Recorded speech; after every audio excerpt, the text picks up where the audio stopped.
Olá, caros alunos, seja bem-vindo.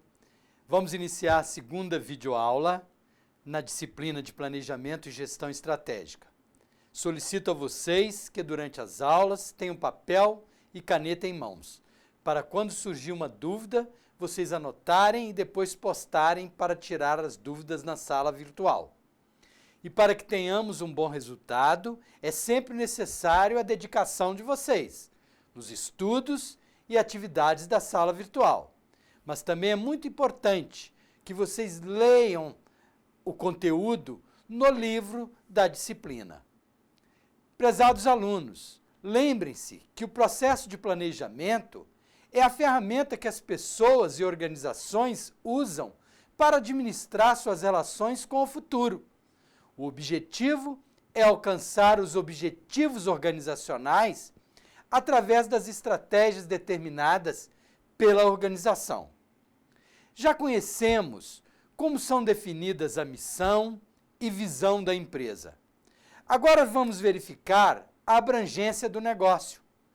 Ao se estabelecer como negócio, ainda que no futuro venha expandir a sua linha de atuação, deve ficar estabelecida de forma clara a abrangência que ela pretende atingir no mercado, como forma de adotar um foco único ou diversos focos, mas todos eles bem definidos.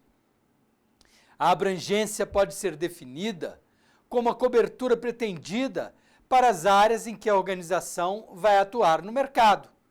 Ela também define as capacidades e limitações, sejam impostas pelo mercado ou autoimpostas, e delimitam a ação da organização.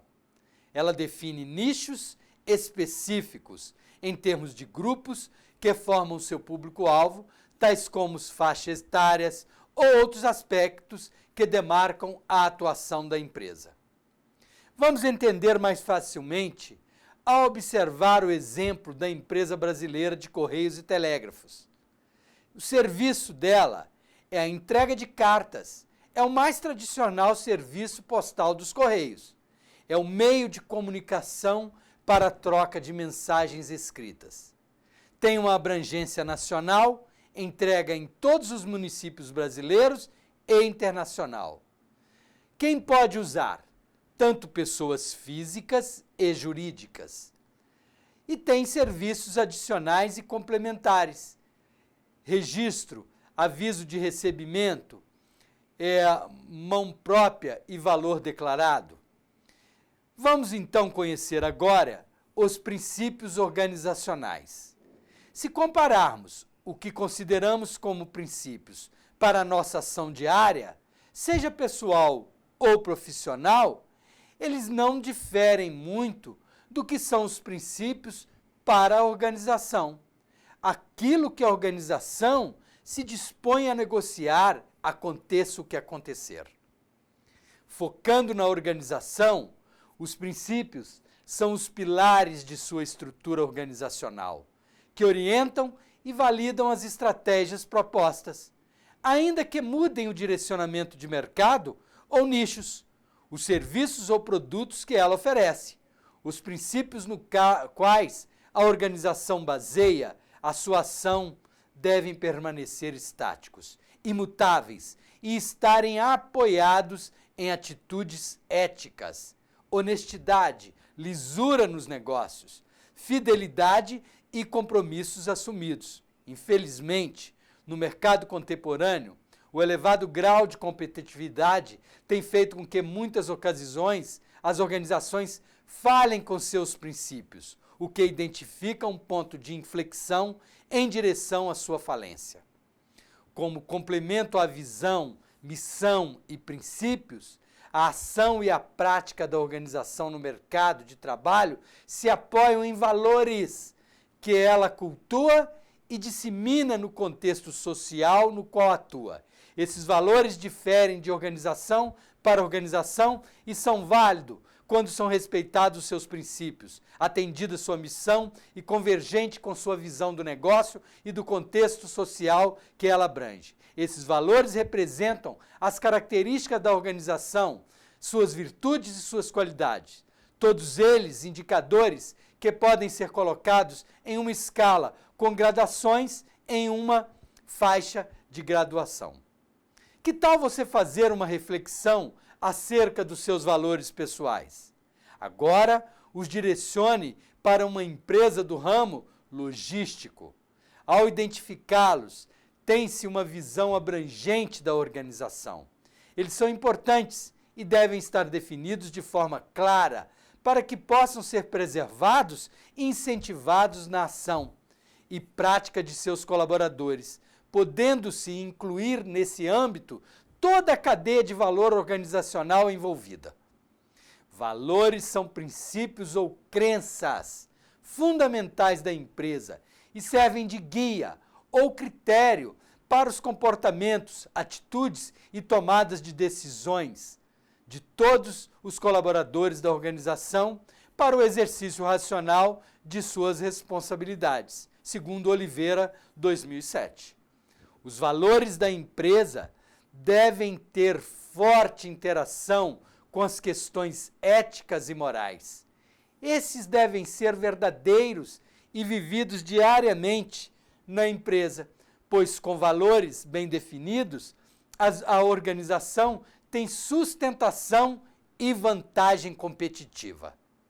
Essas são as regras básicas que norteiam as atitudes dos colaboradores e, se forem seguidas, a organização tende a cumprir sua missão e ir ao encontro do alcance de sua visão, que só terá utilidade se for praticada tanto pelo presidente quanto por todos os colaboradores da organização.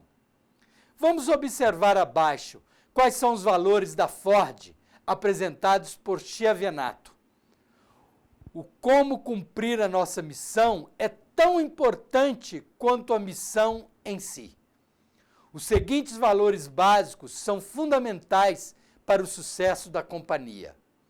Pessoas. Nossas pessoas são a fonte de nossas forças.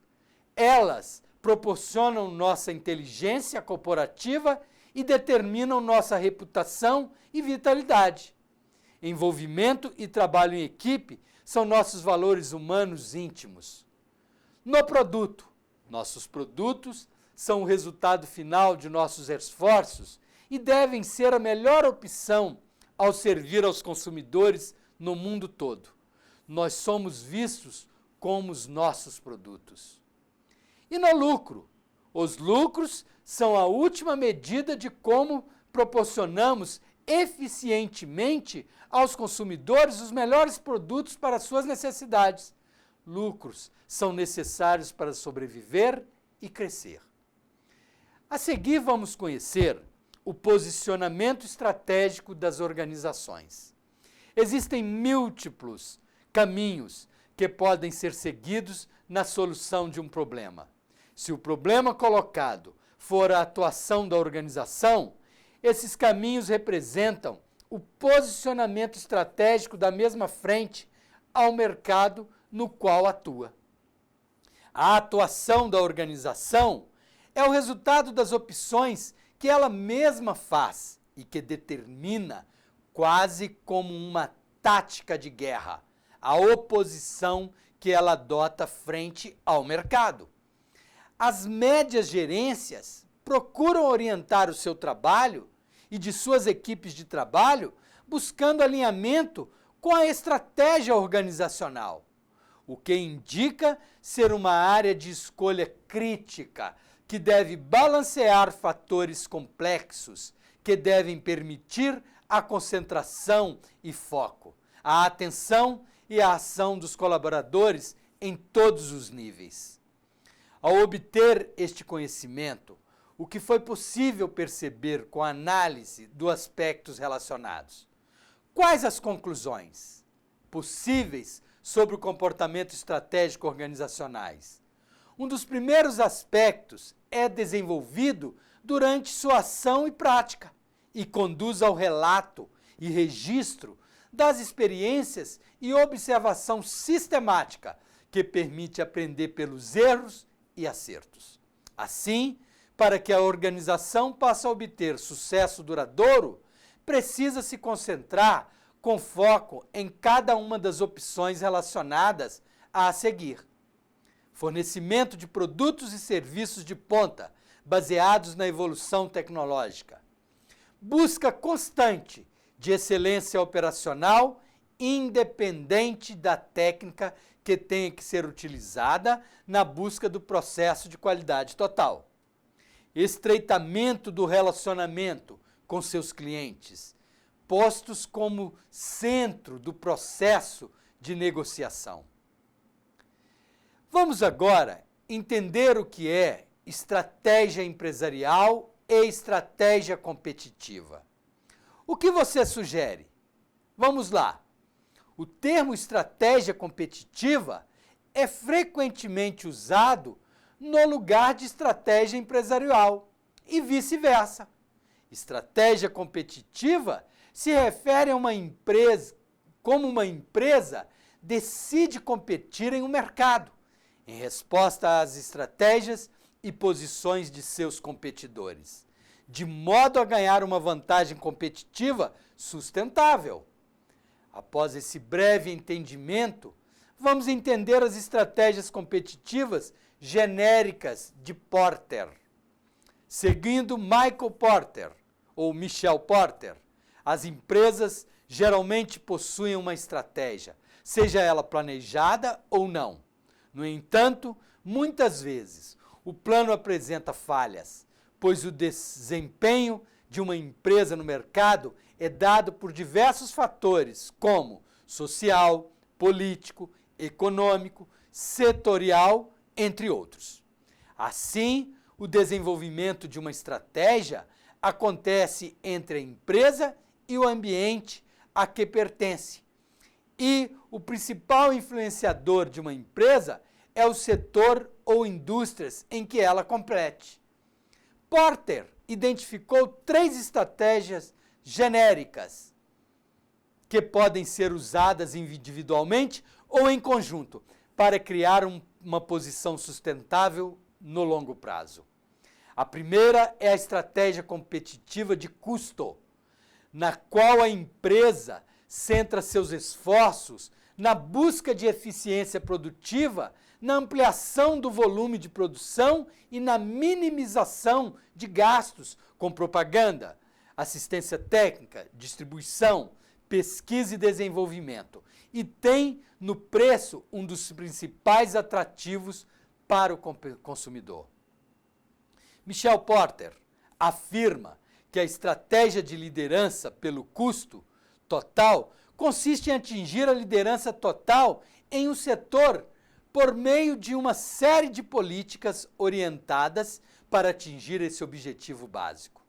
Essa estratégia exige a construção invasiva de novas instalações com equipamentos eficientes, uma grande estratégia na redução dos custos, através de funcionários qualificados, um controle rígido nas despesas gerais e administrativas e a minimização nos investimentos em pesquisa e desenvolvimento. O custo baixo é o tema central dessa estratégia. Embora a qualidade e atendimento ao consumidor não possam ser ignoradas, uma posição de baixo custo permite que a empresa obtenha retornos acima da média, mesmo se houver um alto índice de competitividade, segundo Porter. Normalmente, ocorre uma confusão quando a nomenclatura da estratégia está ligada a custo e não a preço. É exatamente esse foco das estratégias possuir uma estrutura de custos que permita obter vantagem em termos de margem de lucro, em relação, é claro, aos concorrentes.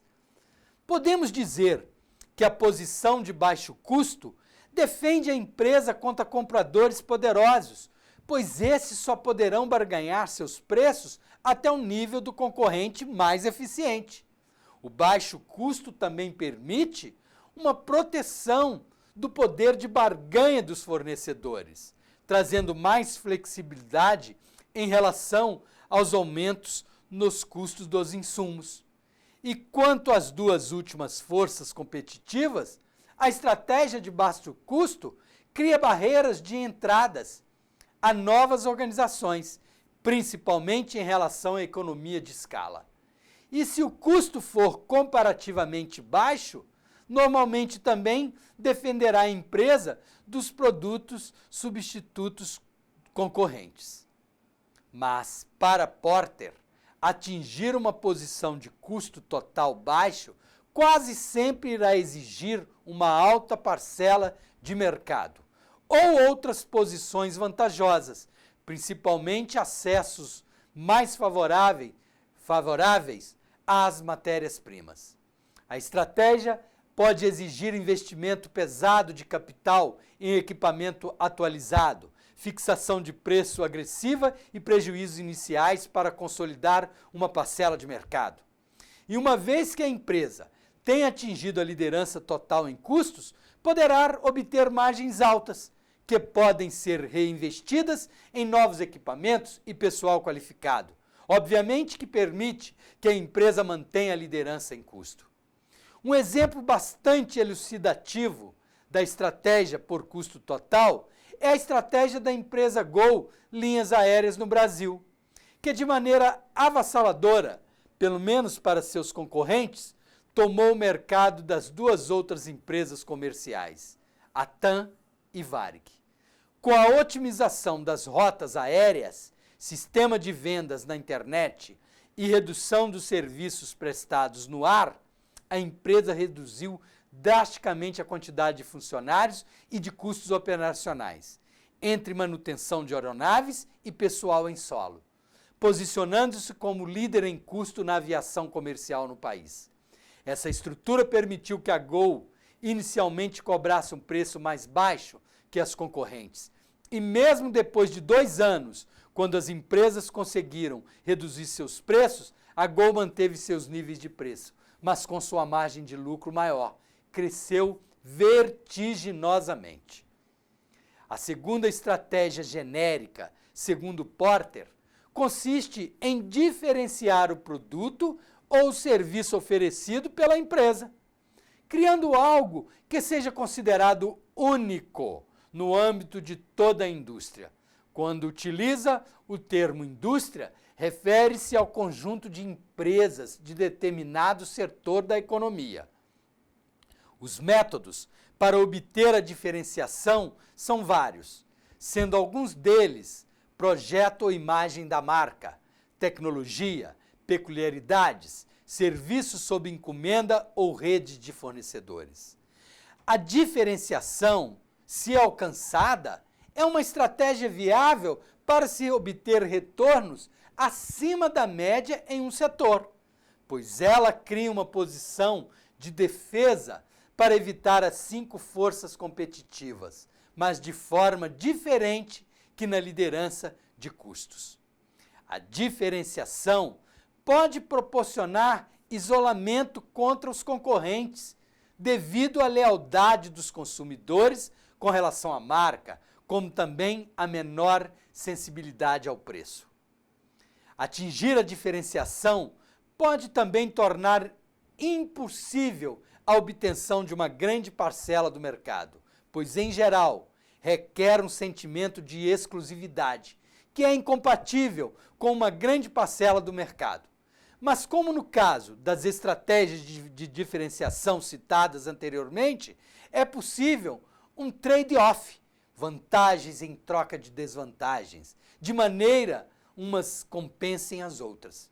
Como exemplo de empresa que trabalha com a diferenciação, temos o Walmart, a maior rede varejista do planeta, que agora planeja mais um importante passo rumo à excelência de seus serviços logísticos. Na década de 80, o Walmart foi o pioneiro na implantação do sistema Vendor Managed Inventory, ou estoque. É o VMI, é o estoque gerenciado pelo fornecedor, na qual os estoques nas lojas Walmart eram controlados pelos fornecedores dos produtos. O VMI é um esquema de reposição de estoques em que o cliente não precisa controlar as quantidades disponíveis e fazer pedidos. Essa responsabilidade é do vendedor, que tem acesso em tempo real ao nível de estoques de seus clientes e decide quando e quanto enviar para cada um. Os clientes economizam por não ter que alocar esforços, pessoas, tecnologia, tempo, para gerir alguns de seus produtos. E os fornecedores podem tomar decisões em conjunto para vários clientes, aumentando a eficiência de processos produtivos e de sistemas de transportes.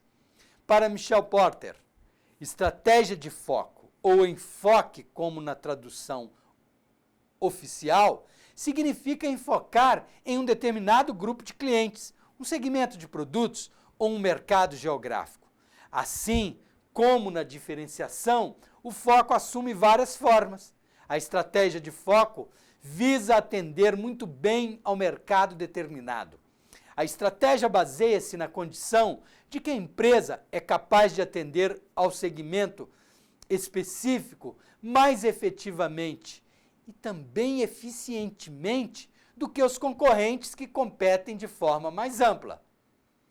A estratégia de foco tem a característica de poder atender à diferenciação, satisfazendo melhor as necessidades dos clientes do segmento específico ou com custos mais baixos que os concorrentes. E em alguns casos, ambos.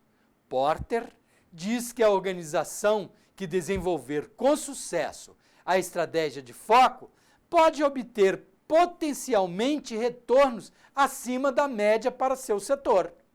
A estratégia de foco significa que a empresa possui uma estratégia de baixo custo ou de alta diferenciação, ou ainda ambas.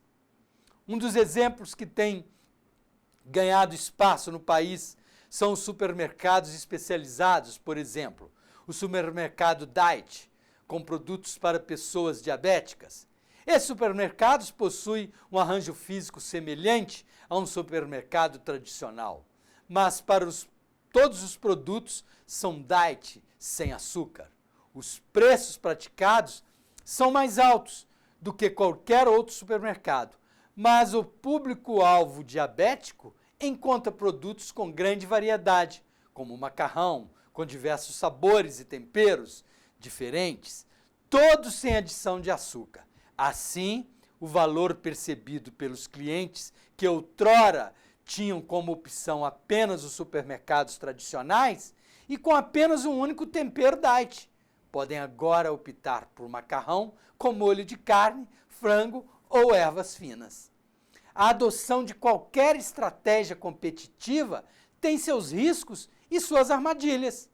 Na estratégia de custos, as principais são a excessiva importância que se dá à fabricação, a possibilidade de acabar com qualquer chance de diferenciação, a dificuldade de se estabelecer um critério de controle de custos, que apareça um novo concorrente com nova tecnologia, novo processo, e abocanhe parcela significativa de mercado, o mercado passe a valorizar o produto por critérios diferentes. Na estratégia de diferenciação, as principais armadilhas são representadas pela diferenciação excessiva, pelo preço muito elevado, por um enfoque exagerado no produto e pela possibilidade de ignorar os critérios de sinalização. Na estratégia de foco, o risco é de o segmento escolhido não propiciar massa crítica que permita à empresa esperar. Embora não seja impossível, a adoção simultânea das estratégias de menor custo e de diferenciação é difícil, pois obter um desempenho, qualidade ou serviço excelente é mais oneroso, na maioria dos casos, do que pretender ser apenas comparável aos concorrentes em tais atributos. Uma empresa que fica no meio termo está em uma situação estratégica extremamente pobre, sendo quase garantido que obterá uma baixa rentabilidade. Por um lado, perderá os clientes de grandes volumes que exigem baixos preços, ou renunciará a seus lucros para competir com as empresas de baixo custo. Por outro lado, perderá negócios com altas margens para empresas que atingirão um padrão de diferenciação global. Além disso, a empresa, no meio termo, sofre de uma cultura organizacional indefinida, de um conjunto conflitante de arranjos organizacionais e sistemas de motivação. Dadas as inconsistências potenciais envolvidas na busca simultânea das estratégias genéricas de menor custo e diferenciação. Essa abordagem é quase sempre fadada ao fracasso, segundo Porter.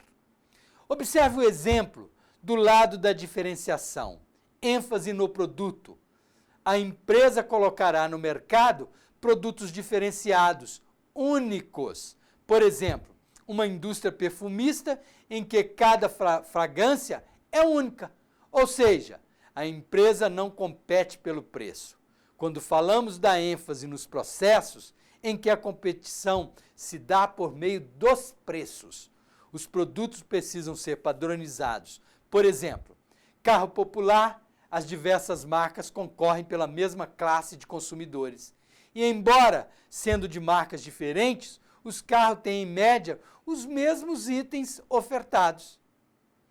Cassaroto Filho e Pires elaboraram uma nova figura desenvolvida a partir do diagrama original de Porter, no qual sugerem alternativa para as empresas que se situam no meio da curva, a formação de redes flexíveis, ou então as redes top-down. Vejam na página gráficos, na página 42 e 43 do livro-texto. Já as redes flexíveis ilustradas pelo autor são formas alternativas em que as empresas buscam se organizar. Podemos citar como exemplo a formação de consórcios, como somente desenvolvimento de tecnologias ou somente comercialização, exportação e etc. Vamos então conhecer as 5 forças competitivas de Porter. Percebemos que Porter estabeleceu 5 forças que devem ser observadas pelas empresas para que se mantenham competitivas, ou então para que definam suas estratégias competitivas, diferenciação, baixo custo ou ênfase em foco.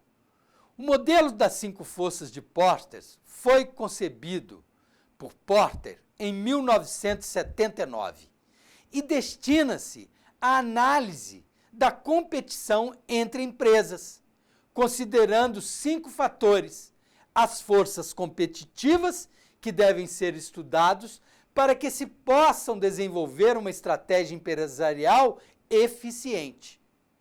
Para Porter, a força de uma empresa é conceituada como um fator microambiente, sendo fator fundamental em um melhor atendimento a clientes e obtenção de lucros. A mudança de força, de foco dessa força, leva uma empresa a um novo processo de pesquisa, avaliação de mercado e planejamento. Porter avalia que a estratégia competitiva de uma empresa deve aparecer a partir da abrangência das regras da concorrência que definem a atratividade de uma indústria. Segundo Maximiano, afirma que o entendimento das forças competitivas de um ramo de negócios é fundamental para o desenvolvimento das estratégias. Assim, Serra, Torres e Torres também afirmam que a análise do ambiente externo pode ser realizada por meio do modelo de 5 forças da competitividade, desenvolvido por Porter na década de 70. Vamos agora à explicação detalhada do que representa cada uma das forças competitivas. Segundo Serra, afirmam que a rivalidade entre concorrentes pode ser considerada a mais significativa das 5 forças, até porque podemos compará-la à rival, que significa competidor. Nessa dimensão, devemos considerar a atividade e a agressividade dos concorrentes, diretos, não é?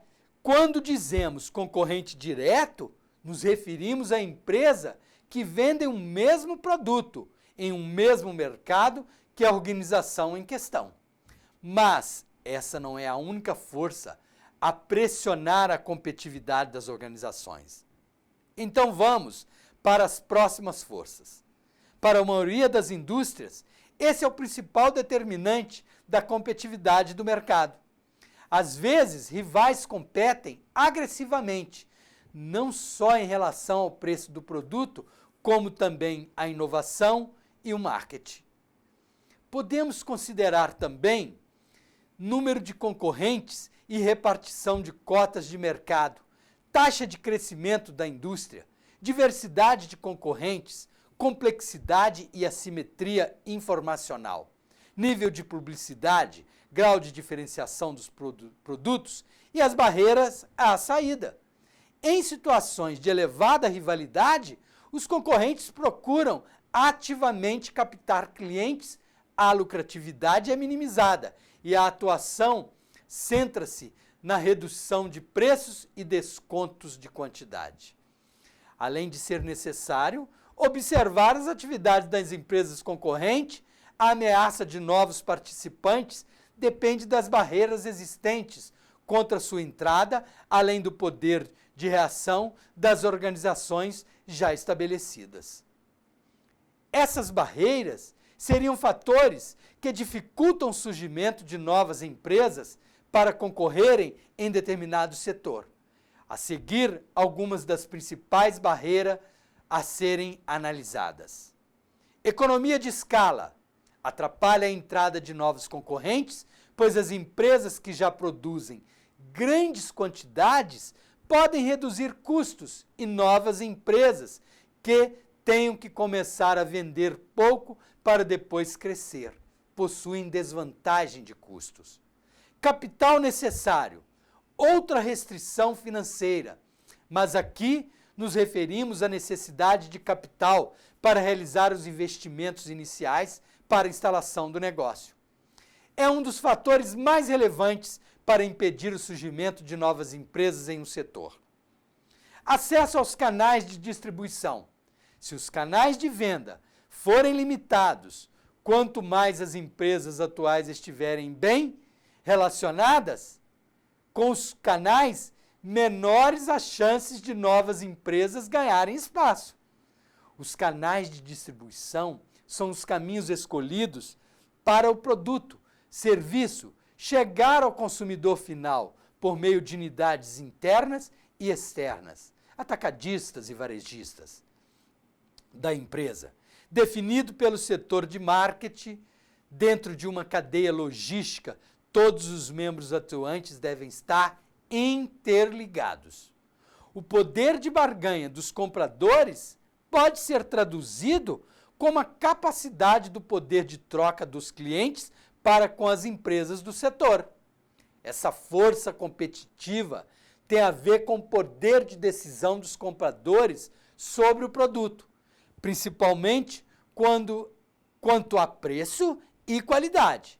Assim, os compradores têm poderes. Se as compras do setor são de grande volume, os produtos a serem comprados são padronizados e sem grande diferenciação, as margens de lucro do setor são estreitas, a opção de o próprio comprador fabricar o produto é financeiramente viável. Essas são algumas das características a se observar quando analisamos o poder de barganha dos compradores. Os clientes cada vez mais exigem qualidade por um menor preço de bens e serviços. Há competição com a indústria, forçando os preços para baixo e assim jogando os concorrentes uns contra os outros. Isso pode ser descrito como mercado de realizações. A capacidade dos clientes de colocar a empresa sob pressão e também afetar os clientes com a sensibilidade à evolução dos preços.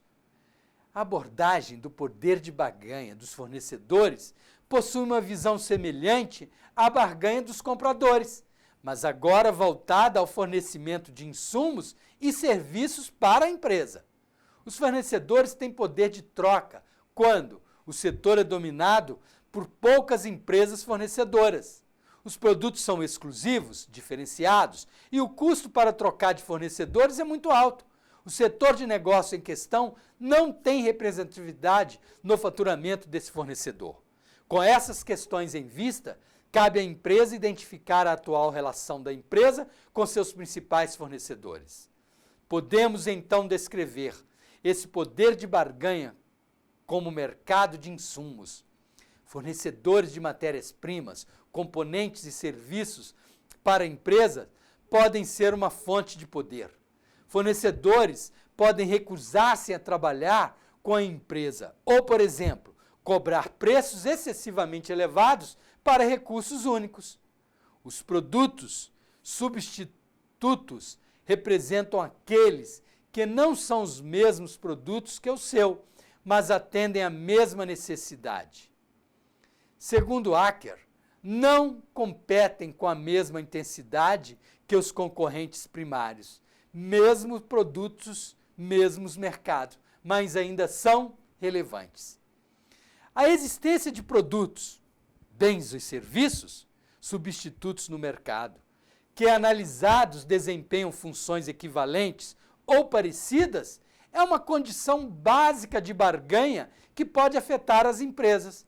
Assim, os substitutos, bens ou serviços, podem limitar os lucros em tempos normais, como também podem reduzir as fontes de riqueza que a indústria pode obter em tempos de prosperidade. Outro fator seria que o produto comercializado ou produzido pela empresa possa tornar-se obsoleto com o tempo.